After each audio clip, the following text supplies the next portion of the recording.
Hey guys, I'm Jessie, and today we are going to talk about books with morally gray characters.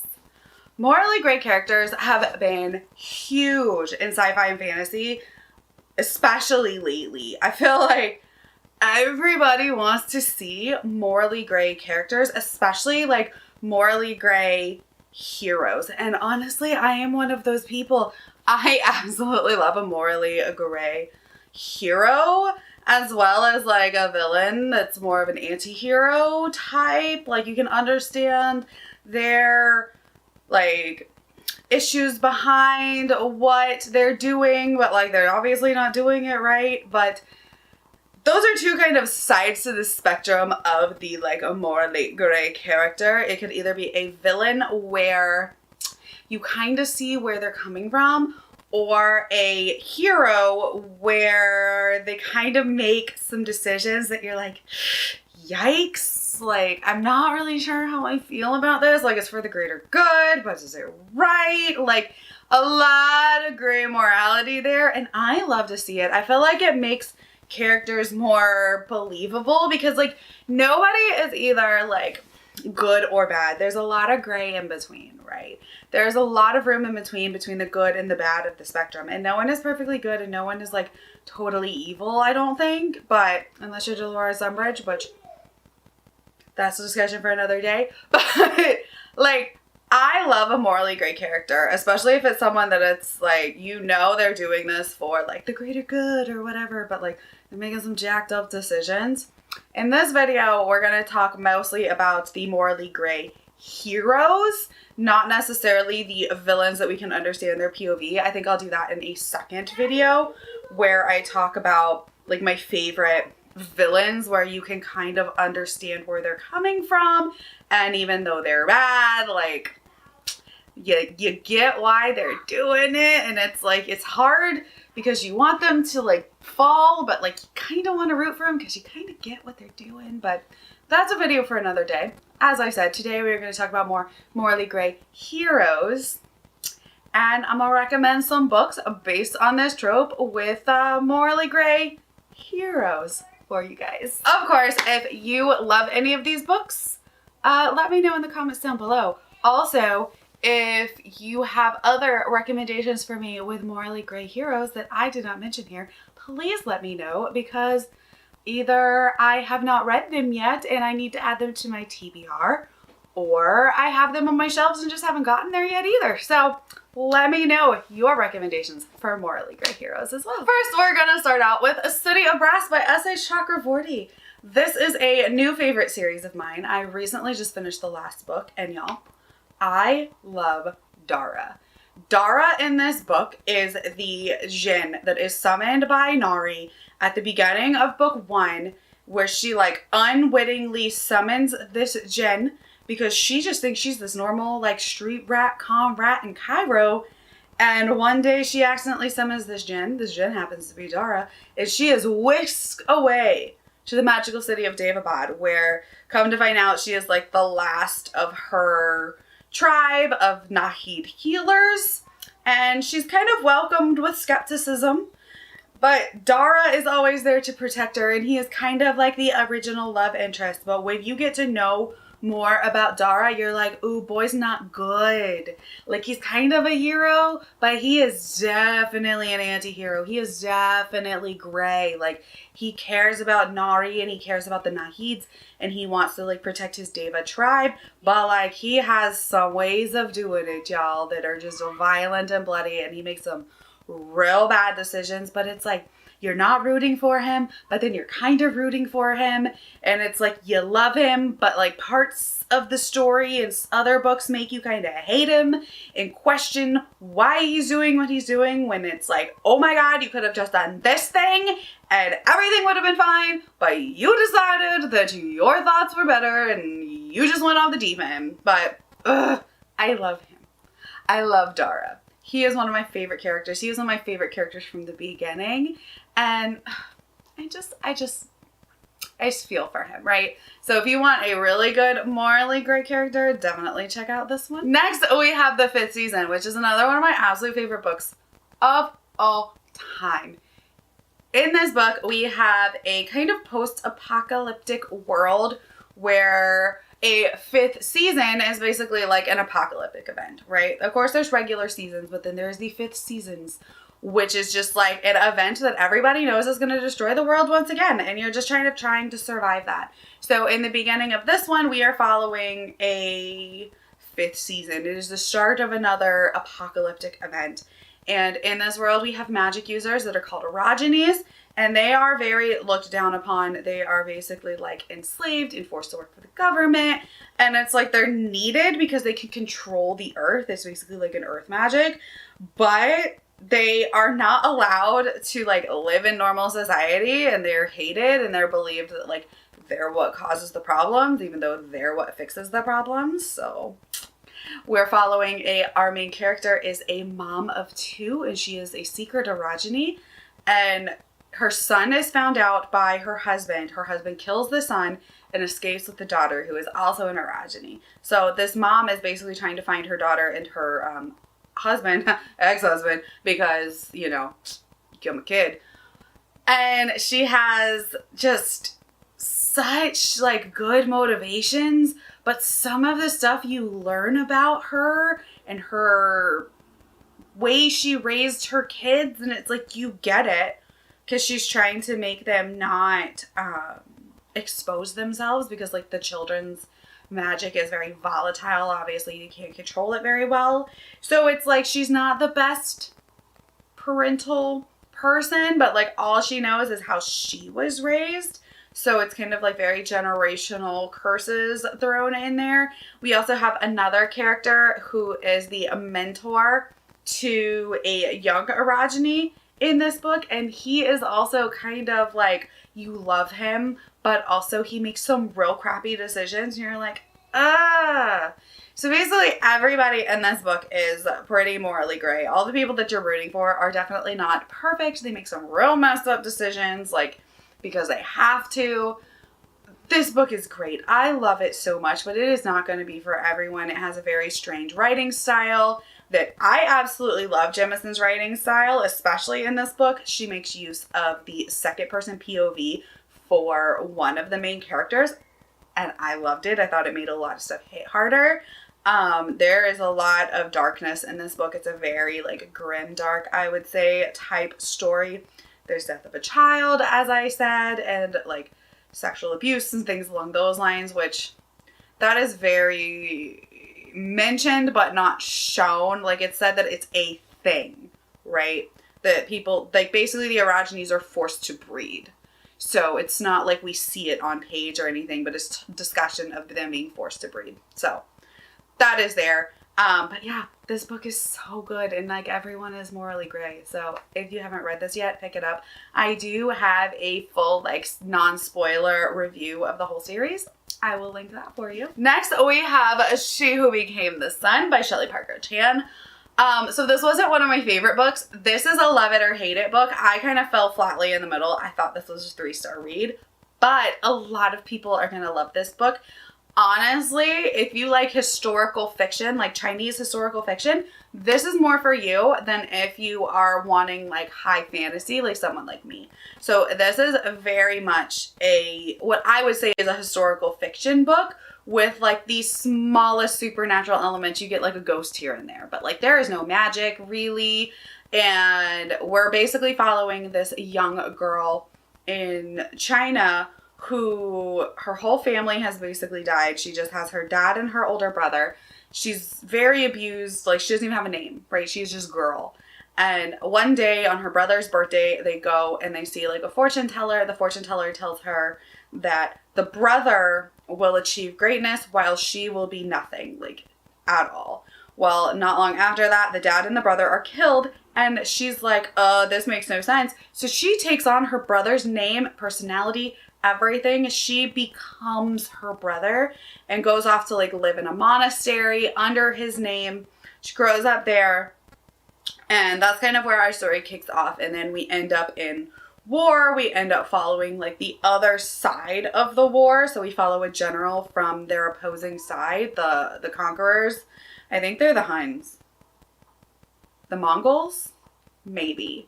it's been a bit. But I do have a full review for this book if you want to check it out. It's kind of like, not ranty, but it definitely shows the pros and the cons, because I heard stuff about this book I absolutely loved and stuff about it that like kind of threw me. But like I said, if you want historical fiction, this is for you. And also, all of the characters are extremely morally gray.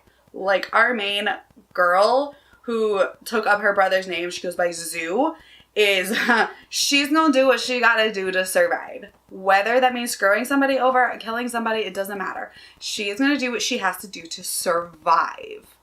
And sometimes she makes some real bad decisions because she thinks it's what she has to do, but like, is it what she has to do? And then also on the other side, we follow a general for like, I guess the opposition, but this is a eunuch general, and he's kind of like conscripted into this army. Like he supports them, but like they are the ones that made him a eunuch after like somebody in his family betrayed them. Every male was killed except for him, and then he became a eunuch. And he is definitely very violent and morally gray and makes some decisions that you're like, okay. But in the end, I really liked the end of this book. I really am excited to see book 2 of this book when it comes out. I'll definitely read it. So, historical fiction, Chinese, morally gray, everybody. All right, so if you're really still loving this whole like Chinese fiction inspired morally gray characters, but you want more magic and fantasy in your books, then check out The Poppy War, because R.F. Kuang just kills this series. Like, there's some issues with book 3. I still loved it, but there were some issues. Obviously, there's gonna be issues in everything. But book 1 in this series is fantastic. And when I talk about morally gray, we're talking about morally gray. Like Ren, our main protagonist, is an orphan, and she is raised by opium dealers, and she's basically supposed to be at like age 14 like passed off to this old dude that wants to marry her, and she's like, nah, not for me. So she studies really hard. She gets into this like prestigious military school, and you know, kind of looked down upon because she is like a war orphan. She is not from like a high family like the rest of the kids here, and she basically like really like fights to earn her place. And that's kind of part 1 of the book. And then part 2, we go into like war. It is war. It is violent. It is bloody. There are a lot of aspects that are very like pulled from the opium wars and pulled from Chinese history. One in particular, there is a chapter that is based on what they call the rape of Nanjing. If you don't know what that is, I did not. Look it up, because you are going to find all of your content warnings for this book when looking at the real historical events that happened during that time. There is a very, very disturbing chapter that is literally pulled from it, right? It is literally descriptions pulled from the real life events that happened. And it was hard for even me to stomach. There were some atrocities of war, we shall say, that were even really hard for me to stomach, and I got a pretty strong constitution. Ren in this is not a very likable character. She is very unlikable. She's very wish-washy. She has good intentions. Like, she wants to help and she wants to survive and she wants all these things, and she kind of wants the best for people at first, but like, she doesn't know how to do that. Like, she doesn't understand like consequences, I guess, and she makes some decisions. And like I said, she's not a likable character. She's very morally gray, but I love her. I love this series, so definitely pick this one up. All right, and next we have a new self-published favorite, and that is Winds of Strife by Yuji Goodman. Again, everyone in this book is morally gray. Literally every single character. There is not one single good character in this book. In this one, we are basically following Nai, and he is a witch hunter, but when he was a child, his whole family was killed by witch hunters, and that is when he decided that he was going to become a witch hunter and take them down from the inside. So that's kind of what he's doing now, but he is legitimately crazy. He has voices in his head, and he calls the voice Madness, and this voice is very much trying to overpower his own thoughts, and Madness is violent. Madness is like, you're gonna kill them all, and things along those lines, and like trying to get him to give into his hatred and his anger. And Nye is kind of like still at the forefront, like pushing that back. But like as we go on, we kind of see his struggle there. He is abusive. There is domestic abuse in this book. There is a lot of violence. And like Nye is not a good guy. Like he's still out there killing the witches, but like he's saving who he can. And he's like got this like ultimate goal of like helping everybody and taking down this evil king. But like in doing so, he is still being a terrible person in the ways that he's going about doing it. And then we also have some other characters in this book. Glitter, Diane, like pretty much everybody is not a good person. Nobody's a good person in this book, but it's still a really good story. I love the magic. It's very based on emotions. I have a full review for this book if you want to check it out. I will link it for you. But yeah, if you want some morally gray witch hunters, check this one. All right, then we have the Mistborn series by Brandon Sanderson. And the first book is The Final Empire. And we have some morally gray characters, especially Kelsier. Kelsier is the one that I'm thinking of right away that is definitely like, hello, morally gray character. And I love him. I love Kelsier. He's one of my favorites. Even after reading all of the books, Mistborn: A Secret History, all of the Stormlight books, I still love me some Kelsier, even though I know things about him. He's just not a great person, but he wants good things. Like he wants to do good things and like take down the Lord Ruler and do all of the things for the people, but like he goes about it in a way that like kills a lot of people, and he makes decisions that are not best for everybody. And while I love him, I can see where he has messed up consistently, especially on a reread, because I've read this book multiple times. He does a lot of things, y'all. But I still absolutely love Kelsier and think that he is like the epitome of a morally gray character, as well as like a morally gray mentor to Ven in this book, and I absolutely love it. I can't really say much because a lot of talking about his gray morality will spoil the rest of the series, but just know that he's a good person, but he's not a good person. And there's still a lot of things we don't know. Even after reading like the entire Cosmere, there are still things that I'm like, are we gonna know more about Kelsier? So yeah, it's so good. And then we have probably like the top book that people think about when they think of morally gray characters, anti-heroes, things along that lines, and that is Vicious by V.E. Schwab. This is one of my favorite V.E. Schwab books, and y'all know I adore V.E. Schwab. She is fantastic, one of my favorite authors, but this book just hits the hardest, I think. We are following Victor and Eli, who are two college friends, and they are working on a thesis about extraordinaries. So people that are X-Men like, that have, you know, superhuman abilities. And they figure out that the way people get these superhuman abilities is by having a near-death experience and coming back. So they decide to give themselves near-death experiences and come back and get these powers. And somehow, some way, they end up going from like really good friends in the beginning of this book to mortal enemies, and like Victor goes to jail and we're not really sure what's up with Eli, and it's fantastic, y'all. The way this book is told is very jumpy timeline wise. It's like present day, 10 years ago, 5 years ago, you know, whatever. Like it's very timeline jumpy. So we'll get like the past, the present, the past, the present, the present, the past. Like it just jumps around a lot, and you're kind of like kept on your toes the whole time because you're learning throughout this book what happened to make Victor and Eli kind of go from friends to enemies, and were they even really friends to begin with, and like what's the deal with all the extraordinaries. And I love them. Victor is our, I guess, hero, but he's kind of the villain, but he's definitely an anti-hero. And Eli is also the villain and the anti-hero